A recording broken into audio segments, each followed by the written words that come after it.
तो hello guys, आज मैं आप सभी के लिए बिल्कुल नई डोंगा सीरीज लेकर आया हूँ जिसकी कहानी, वर्ल्ड और एक्शन आपको शुरू से आखिर तक बहुत पसंद आएगी। अगर आपको फैंटेसी, एडवेंचर और गॉड्स और डीमंस की जबरदस्त बैटल्स वाली कहानियाँ पसंद है तो ये सीरीज आपके लिए ही है। तो चलिए बिना समय बर्बाद किए सीरीज में आगे बढ़ते हैं। दोस्तों, एपिसोड की शुरुआत में हम मिराज सिटी के लोगों को देखते हैं जो कि एक ड्रैगन को मारने के लिए आए हुए होते हैं। तभी सिटी लॉर्ड कहते हैं, वांग लॉन्ग पहले ही सेनलॉन्ग सिटी के पानी में हजारों लोगों को मार चुका है, हम इसे ऐसे ही भागने नहीं दे सकते। अगर रेडिंग क्लाउड मैड ड्रैगन फिर से हजारों लोगों पर हमला करने की हिम्मत करता है तो खुद सामने आएगा। फिर सिटी लॉर्ड का बेटा कियाओ चियाओ कहता है, जैसे ही वो ड्रैगन सामने आएगा तो मैं उसे वापस नहीं जाने दूंगा। जिसके बाद हम देखते हैं कि वो ड्रैगन वहां आ चुका होता है और आते ही मिराज सिटी के लोगों पर हमला करना शुरू कर देता है। उसके हमले में वहां भगदड़ मच जाती है और कई लोग उसके अटैक से बर्फ की तरह जमने लगते हैं। ये देखकर सिटी लॉर्ड जो कहते हैं, वो तो कुआंग लोंग नहीं है, ये तो blue wing sea dragon beast है।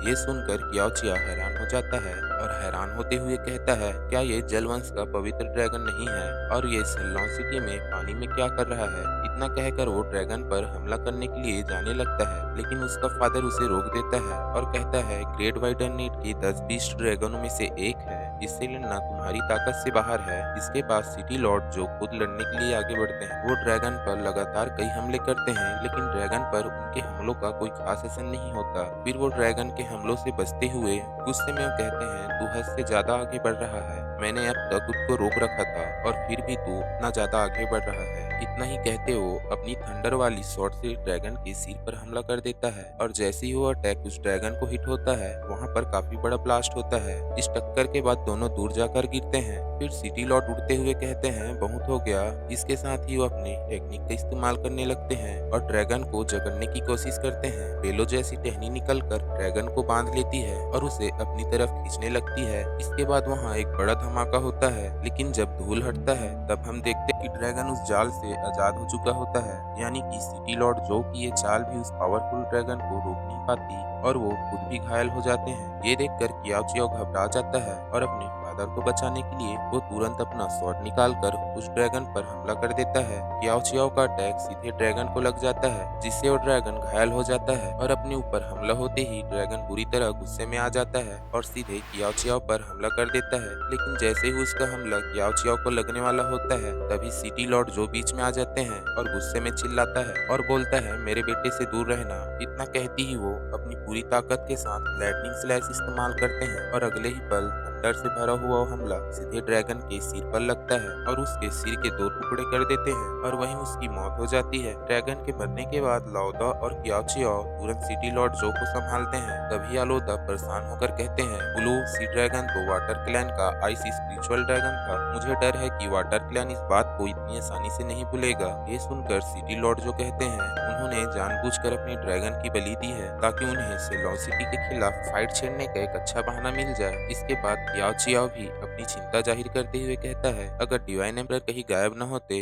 और इतने सालों से उनकी खबर न होती तो वाटर क्लैन कभी इतनी हिम्मत नहीं करता। ये सुनकर सिटी लॉर्ड जो आसमान की तरफ देखते हुए कहते हैं, ग्रेट वाइडन ने इस पर मुश्किल समय आने वाला है, डिवाइन एम्परर आखिर आप कहाँ हैं। इसके बाद हमें इस दुनिया का इतिहास बताया जाता है। ग्रेट वाइल्डरनेस एक विशाल जगह थी जहाँ 5 बड़े सेक्टर और लगभग 480 शहर मौजूद थे। सैकड़ों सालों तक ये सभी सेक्टर और शहर आपस में लड़ते रहे। लगातार लड़ाई की वजह से अनगिनत लोगों की जान गई और पूरी दुनिया अंधेरे में डूब गई। लेकिन फिर एक ग्रेट मैन का जन्म हुआ जिसका नाम सेनोंग था। सेनोंग ने 5 वर्च्यूज की पावर हासिल की और अपनी ताकत से पूरी दुनिया को एकजुट कर दिया। उन्होंने 8 दिशाओं में विजय हासिल की और बाद में उन्हें स्वर्ग का सन यानी कि डिवाइन एम्परर का नाम दिया गया। उनके शासनकाल में पूरी दुनिया में शांति स्थापित हो गई। सभी सेक्टर और शहर स्वेच्छ से उनकी अधीन आ गए और लंबे समय बाद लोगों को सुकून भरा जीवन मिला। लेकिन करीब 50 साल बाद से नोंग यानी कि डिवाइन एम्परर सिटी छोड़कर चले गए और तब से लेकर आज तक 100 साल से भी ज्यादा समय बीत चुका है, लेकिन किसी को भी नहीं पता कि आखिर वो कहाँ है। दोस्तों, इसके बाद सीन शिफ्ट होता है और हमें नानजी माउंटेन का नजारा दिखाया जाता है। यहाँ हम एक ओल्ड मैन को देखते हैं जो पहाड़ों के बीच खड़ा होकर कहता है, इस साल जेड बगोनिया के फूल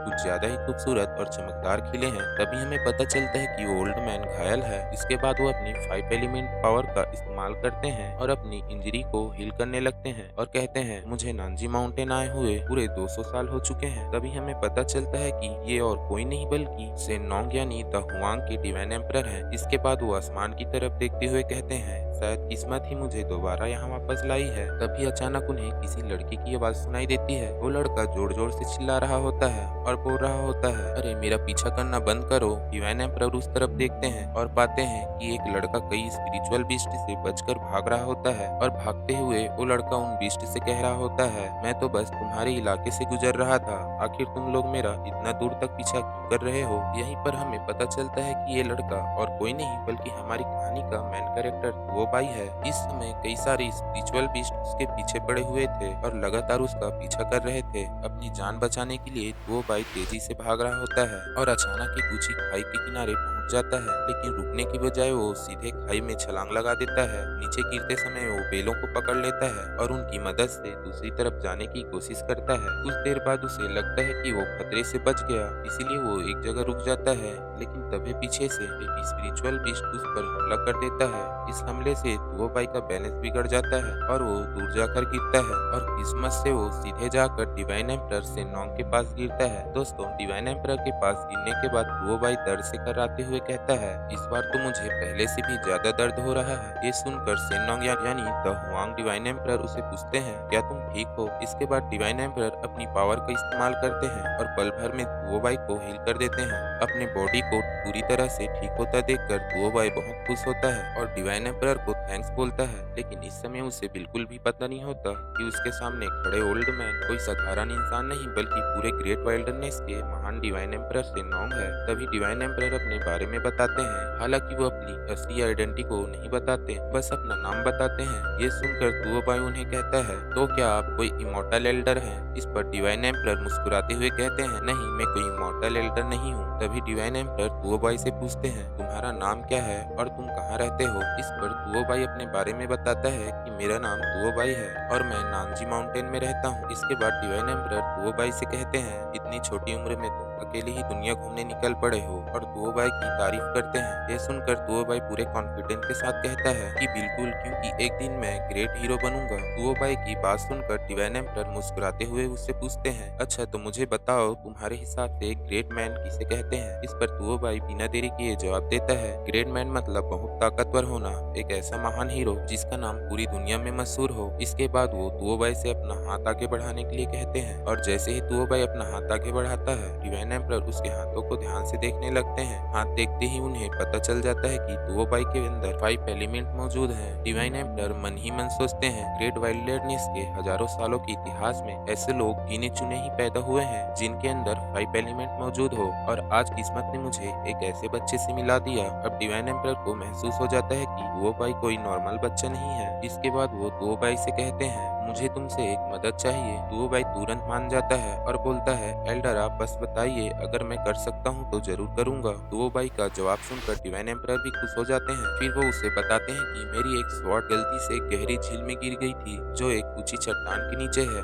क्या तुम उसे मेरे लिए निकाल कर ला सकते हो। ये सुनते ही तुओ बाई थोड़ी देर सोचता है और तैयार हो जाता है। तभी डिवाइन एम्परर तुओ बाई को एक पील देते हैं, फिर आगे समझाते हैं, अगर नीचे तुम्हें किसी तरह का खतरा महसूस हो तो इसे खा लेना, ये तुम्हें मुश्किल से बाहर निकालने की ताकत देगी। कुछ देर सोचने के बाद तुओ बाई इसके लिए तैयार हो जाता है। दोस्तों, इसके बाद हम देखते हैं कि तुओ बाई झील के अंदर चला जाता है, लेकिन जैसे ही वो आगे बढ़ता है वही स्पिरिचुअल बीस्ट फिर से उसका पीछा करने लगते हैं। तुओ बाई डरते हुए सोचता है कि सबसे पहले उसे इन स्पिरिचुअल बीस्ट से पीछा छुड़ाना होगा, लेकिन तभी वो स्पिरिचुअल बीस्ट उसके काफी करीब पहुंच जाते हैं और उस पर हमला करना शुरू कर देते हैं। उसी समय वहाँ पर एक और बीस्ट दिखाई देता है जिसका नाम बाईलोंग होता है। बाईलोंग जंजीरों में बंधा हुआ था, लेकिन फिर भी वो तुओ बाई की मदद करने लगता है और उन स्पिरिचुअल बीस्ट को रोक लेता है। इस मौके का फायदा उठाकर तुओ बाई झील की गहराई में मौजूद डिवाइन एम्परर की के पास पहुंच जाता है तो वो भाई स्वॉर्ड को निकालने की कोशिश करता है, लेकिन स्वॉर्ड अपनी जगह से बिल्कुल भी नहीं हिलती। तभी उसे डिवाइन एम्परर द्वारा दी गई पील की याद आती है और तो भाई उसे तुरंत खा लेता है, जिससे उसकी स्पिरिचुअल एनर्जी कई गुना बढ़ जाती है। इसके बाद वो पूरी ताकत लगाकर आखिरकार उस स्वॉर्ड को बाहर निकाल लेता है। जैसे ही वो स्वॉर्ड बाहर निकलती है, उसकी एनर्जी सीधे आसमान तक पहुंच जाती है, जिसे देखकर डिवाइन एम्परर कहने लगते हैं, इतनी कम उम्र में इतना बड़ा टैलेंट, लगता है मैंने सही इंसान को चुना है। दूसरी तरफ स्वॉर्ड की पावर से दुओ भाई वहाँ मौजूद बड़े बड़े पिलर्स को भी तोड़ देता है। पिलर्स के टूटते ही कैद में बंधा बाई लोंग भी आजाद हो जाता है, लेकिन तभी दुओ भाई के हाथ में मौजूद तलवार टूटने लगती है और कुछ ही पलों में स्वॉर्ड पूरी तरह टूट जाती है और दुओ भाई अनकॉन्शियस होकर नीचे गिरने लगता है। ये देखकर बाई लोंग तुरंत उसे बचा लेता है और उसे बाहर निकाल लाता है। होश में आने के बाद दुओ भाई टूटी हुई स्वॉर्ड को लेकर डिवाइन एम्परर के पास पहुंचता है और कहता है कि वो तलवार वापस ले आया है। लेकिन जैसे ही डिवाइन एम्परर उस स्वॉर्ड को देखते हैं, उनकी हालत और ज्यादा खराब होने लगती है। ये देखकर दुओ भाई खुद को दोष देने लगता है और माफी मांगते हुए कहता है कि उसकी वजह से वो स्वॉर्ड टूट गई है। तब डिवाइन एम्परर उसे समझाते हुए कहते हैं कि इसमें उसकी कोई गलती नहीं है। वो बताते हैं कि पिछले 200 सालों में उन्होंने बहुत से एलिक्सर को रिफाइन किया है और अनगिनत पॉइजन अपने बॉडी में झेले हैं। अब वो सारे पॉइजन एक साथ असर दिखा रहे हैं और बताते हैं कि जल्द ही उनका पूरा शरीर पत्थर में बदल जाएगा। फिर वो कहते हैं कि जन्म, बुढ़ापा और बीमारी और मृत्यु हेवंस के रूल हैं। उन्होंने 200 साल से ज्यादा जीवन जी लिया है, अब उनका समय पूरा हो चुका है। इसके बाद डिवाइन एम्परर दुओ भाई को एक मिशन देते हैं। वो बताते हैं कि सेनॉ सिटी के 50,000 लोगों की जान इसी काम पर निर्भर करती है। वो आगे कहते हैं कि झूलोंग के इरादे अच्छे नहीं हैं। उनके जाने के बाद वो वाटर क्लैन को मिराजा सिटी पर हमला करने का आदेश देगा, इसलिए वो दुओ भाई को एक टोकन देता है और कहते हैं इसे यूपिंग माउंटेन ले जाकर ग्रीन एम्परर को दे देना। फिर डिवाइन एम्परर दुओ भाई को एक किताब देते हैं। वो बताते हैं कि ये किताब उनके अपनी 200 साल की जर्नी के दौरान लिखी थी। इनमें ग्रेट वाइल्डरनेस के 700 से ज्यादा माउंटेन और 480 शहरों और मिस्टीरियस बीस्ट की जानकारी है। वो आगे बताते हैं कि फ्यूचर में दुओ भाई जहाँ भी जाना चाहे इन किताबों की मदद ले सकता है और अगर वो कभी दुनिया की आगे जगहों तक भी पहुंच जाए तो अपनी जर्नी भी इनमें जोड़ सकता है। अब डिवाइन एम्परर दुओ भाई को 16 से नॉन्ग पिल्स देते हैं, साथ ही चेतावनी भी देते हैं कि ये पिल्स बेहद पावरफुल हैं, इसलिए इन्हें बार बार इस्तेमाल मत करना। इसके बाद वो आसमान की तरफ देखते हुए अपनी पुरानी यादों को याद करने लगते हैं। फिर वो दुओ भाई को फेंग शॉट देते हैं और कहते हैं अगर तुम्हारी मुलाकात कभी